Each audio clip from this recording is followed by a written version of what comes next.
আজকের দিনে আমরা 3 ঘন্টা না খেয়ে থাকতে পারি, 2 ঘন্টা পানির লাইনে যদি আমাদের কোনো সমস্যা হয় তাহলে আমরা কিন্তু থাকতে পারি, 3 ঘন্টা গার্লফ্রেন্ডের সাথে কথা না বলে কিন্তু আমরা থাকতে পারি, কিন্তু যদি 2 ঘন্টা ইন্টারনেটে কোনো প্রকার সমস্যা হয় তাহলে কিন্তু আমরা থাকতে পারি না। কখনো কি ভেবেছেন আপনার হাতের অ্যান্ড্রয়েড ফোনে অথবা আপনার কম্পিউটারে কিভাবে ইন্টারনেট কানেকশন আসে, কিভাবে আপনি সার্চ দেওয়ার সাথে সাথে বিভিন্ন ধরনের ওয়েবসাইট আপনার সামনে হাজির হয়ে যায়? এটা কি কখনো ভেবেছেন? আপনি কি জানেন ইন্টারনেটের মালিককে? কেন বা মাঝে মধ্যে সার্ভার ডাউন হয়ে যায়? কিভাবে আপনার হাতে ইন্টারনেট পৌঁছায় আর ইন্টারনেটের জন্য কত টাকা বা খরচ হয়? এইসব প্রশ্নের উত্তর দেবো আজকে আপনাদেরকে এই ভিডিওর মাধ্যমে। তো চলুন শুরু করা যাক।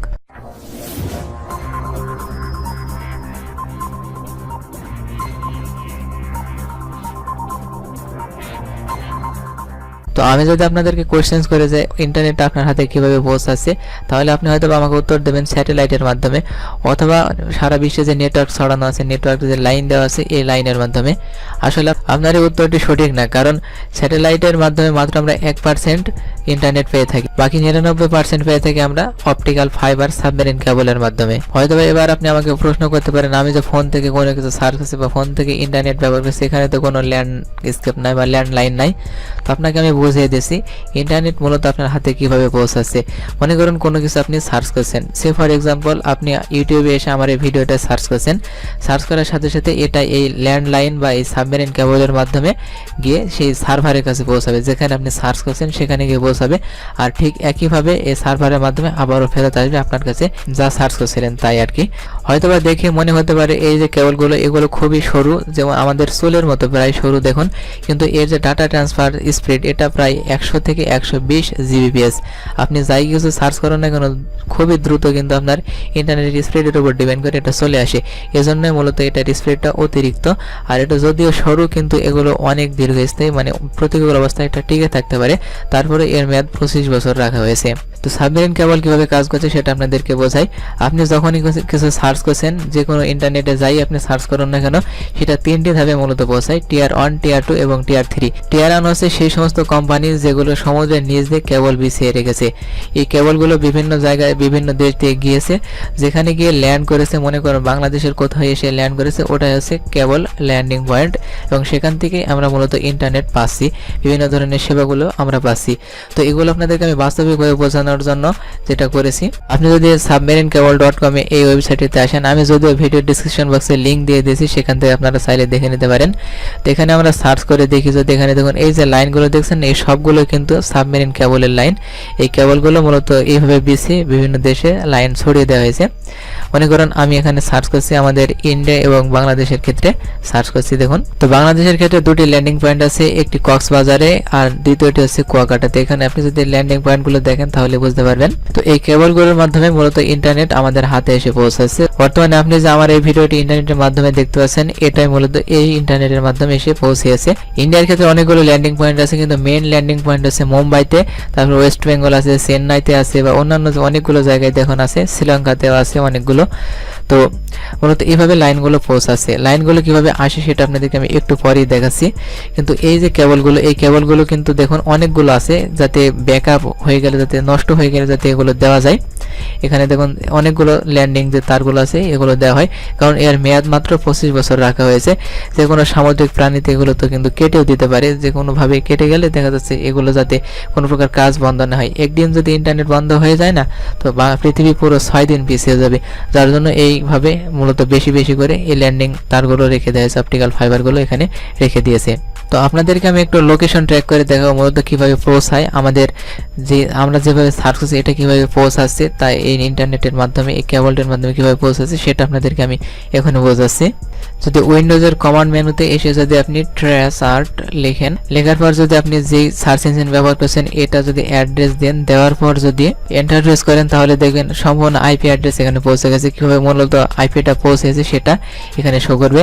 এটা হচ্ছে যে গুগলের আইপি। এখানে দেখুন প্রথমে যেটা দেখতে পাচ্ছেন এটা মূলত গুগলের আইপি, এরপর সবগুলো আসতে একটু লেট হবে। তো আর প্রথমে যেটা দেখতে পাচ্ছেন এটা হচ্ছে যে আমার আইপি, এই যে আইপিটা দেখতে পাচ্ছেন এটা যদি আমি এখানে মনে করুন কপি করে নিলাম, আইপি লোকেশন ট্র্যাকারে এসে আপনাদেরকে আমি, তো আইপি লোকেশনটা লিখে যদি আমি এখানে সার্চ করে দেখুন এখানে কুষ্টিয়া দেখাচ্ছে, আমি যেহেতু কুষ্টিয়া আছি তাই এখানে কুষ্টিয়া দেখাচ্ছে। এখানে খুলনা রিলিজনের ভিতরে আছি এবং এটা বাংলাদেশ। আর যে আইএসপি আমি ব্যবহার করছি, ইন্টারনেট সার্ভিস যে আমাকে প্রোভাইড করেছে, এটা হচ্ছে Bangladesh domestic data service limited. তার পরবর্তী যদি আমরা আইপিটা নিই, এখানে দেখুন এই আইপিটা যদি আমরা নিই, এই আইপিটা নেওয়ার পর এখানে দেখুন ঢাকা দেখাচ্ছে, আর এটা ডেইলি জোনের ক্ষেত্রে ঢাকা। বাংলাদেশ কিভাবে আসছে সেটা দেখাচ্ছে, মূলত যেখান থেকে সার্ভিসটা প্রোভাইড করছে সেখান থেকে চলে গেছে ঢাকাতে, দেখুন এটা চলে গেছে। তারপরের আইপি আমরা নেব, তারপরের আইপিটা দেখুন ঢাকা, কারণ সে ঢাকা থেকে নেওয়া হয়েছে তো সেজন্যই ঢাকা দেখাচ্ছে। তার আইপিটা নেওয়ার সাথে সাথে দেখুন এখানে মাউন্টেন ভিউ ক্যালিফোর্নিয়া এখানে চলে গেছে, দেখুন ইউনাইটেড স্টেটসে চলে গেছে। এখানে দেখুন এখানে মানে গুগলের যে অফিস সেখানে চলে গেছে। এবং লাস্ট আইপিটা যদি আমরা নিই, এখান থেকে দেখুন লাস্ট আইপিটা এখন আমরা নেব। তো লাস্ট আইপিটা নেওয়ার পর এখানে দেখুন ক্যালিফোর্নিয়া মাউন্টেন ভিউ এখানে দেখাচ্ছে, কিন্তু এখানে দেখুন যে গুগল এলএলসি মানে মেইন যে অফিসটা সেখানে কিন্তু এখানে চলে গেছে। তো মূলত এইভাবেই ইন্টারনেট পৌঁছায়। যেখানে আপনাদেরকে দেখালাম প্রথম আমি আছি কুষ্টায়, কুষ্টায় থেকে ঢাকা, ঢাকা থেকে আরও এক জায়গায় মেইন অফিসে গিয়েছে, তারপর ক্যালিফোর্নিয়া। তো এইভাবে মূলত প্রসেসটা হয়েছে। প্রসেসটা হওয়ার পর আমাদের কাছে আবারও পুরো ডাটাটা ফিরে আসছে। এভাবে মূলত ইন্টারনেট প্রসেস করে। এখন আপনাদেরকে আমি কিছু সাধারণ মানে কমন কোশ্চেন্সের অ্যান্সার আপনাদেরকে আমি দেবো। আপনারা আমাকে হয়তো অনেকে কোশ্চেন্স করতে পারেন তাহলে ইন্টারনেটের মালিককে। তো সাধারণভাবে বলতে গেলে ইন্টারনেটের কোনো মালিক নেই, প্রাইভেট বিভিন্ন কোম্পানিগুলো তারা এই সার্ভাসগুলো এখানে দেখুন এই যে কেবলগুলো আছেন এগুলো তারা বিছিয়ে রেখেছে বিভিন্ন ব্যবসায়িক। তো টিয়ার ওয়ানের কথা যেহেতু আপনাদেরকে বলেছিলাম, টিয়ার ওয়ান মনে করুন এই যে সাবমেরিন কেবলগুলো যারা বিছিয়ে রেখেছে এরাই মূলত টিয়ার ওয়ান। তো টিয়ার টু বাংলাদেশের ক্ষেত্রে মনে করুন রবি, গ্রামীণ ফোন বা এই যে ইন্টারনেট সার্ভিস যে প্রোভাইডারগুলো আছে এগুলো বাংলালিংক, রবি, গ্রামীণ ফোন, তারপর টেলিটক, এগুলো মূলত টিয়ার টু। ইন্ডিয়ার ক্ষেত্রে জিও, ভোডাফোন, আইডিয়া এই যেগুলো আছে সার্ভিস প্রোভাইড করে এগুলো। আর থার্ড হচ্ছে যে বিভিন্ন ধরনের লোকাল যে সমস্ত কোম্পানিগুলো আছে, এই যে আপনাদেরকে আমি একটু আগে দেখালাম না Bangladesh domestic internet service provider, এরকম ইন্ডিয়ার ক্ষেত্রে অনেক আছে। তো এর মাধ্যমে মূলত ইন্টারনেট সার্ভিসটা আমাদের হাতে আসছে, আর সেখান থেকে আমরা মূলত ইন্টারনেটটা পাচ্ছি। তো এরপরে যে কমন কোয়েশ্চেনটা সেটা হচ্ছে যে এই টিয়ার ওয়ান কোম্পানিগুলো কারা। ইন্ডিয়ার ক্ষেত্রে টাটা কমিউনিকেশন ইন্ডিয়া অ্যাকুইভার টেকনোলজি প্রোভাইড করে থাকে। বাংলাদেশের ক্ষেত্রে Bangladesh submarine cable company limited এটা প্রোভাইড করে থাকে। আমাদের ডাটা উইকিপিডিয়ার সার্চ অনুসারে এটা এসেছে। তো এগুলো তো মধ্যে আমাদের কেবল সার্ভিস প্রোভাইড করে থাকে। টাটা ইন্ডিয়ান যে কোম্পানিটা আছে সেটা প্রায় 7 লক্ষ কিলোমিটার এই যে কেবলগুলো বিছিয়ে রেখেছে, বাংলাদেশে প্রায় অনেক কেবলই বিছিয়ে রেখেছে। তো এভাবে মূলত ইন্টারনেট সার্ভিসটা আসছে। এখন ইন্টারনেটের ক্ষেত্রে খরচটা কেমন হয় সেটা আপনাদেরকে বলি। ইন্টারনেটের ক্ষেত্রে কোনো খরচ নেই। মনে করুন আপনার বাড়ি এবং আপনার অফিসের মাঝখানে দূরত্ব 3 কিলোমিটার। এই 3 কিলোমিটারের ভিতর দিয়ে মাটির নিচ দিয়ে যদি আপনি একটি কেবল লাগিয়ে দেন আর দুই পাশে দুটি যদি কম্পিউটার থাকে তাহলে কিন্তু এটা কানেক্ট হয়ে গেল। তো ইন্টারনেট কানেক্ট করতে কোনো প্রকার টাকা খরচ হয় না, কিন্তু খরচ হয় এই যে কেবলটা লাগালেন কেবলটা, আর এই কেবল মেইনটেনেন্সের ক্ষেত্রে কেবল মেইনটেনেন্স করার সময় যে খরচগুলো আছে এগুলো মূলত লাগে। সামুদ্রিক প্রাণীগুলো যে ক্ষতি করে সেই সাথে আবহাওয়া ক্রিয়া নষ্ট হয়ে যায়, মূলত এই কেবলগুলো রক্ষণার্থে যে খরচগুলো হয় এগুলো মূলত খরচ হয়ে থাকে।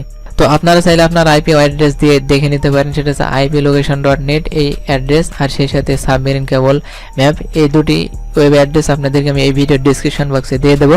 সেখান থেকে আপনারা চাইলে দেখে নিতে পারেন কোথায় থেকে কোথায় আসছে।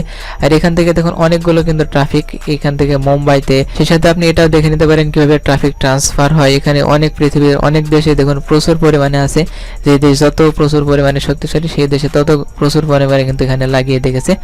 তো এখান থেকে আপনারা চাইলে দেখে নিতে পারেন। তো আজকের ভিডিওর মাধ্যমে তো আপনি অনেক কিছু জানতে পারেন কিভাবে ইন্টারনেট কাজ করে ইন্টারনেটের মালিককে। ভিডিওটি ভালো লেগে থাকলে অবশ্যই একটি লাইক দেবেন, কমেন্টস করে জানাবেন নিচে কেমন লাগলো, আর অবশ্যই আপনার ফ্রেন্ডের সাথে ভিডিওটি শেয়ার করবেন। অবশ্যই তাদের সাথে শেয়ার করবেন যারা ইন্টারনেট সম্পর্কে জানে না, তাদের সাথে শেয়ার করে তাদেরকে অবশ্যই জানিয়ে দেওয়ার চেষ্টা করবেন।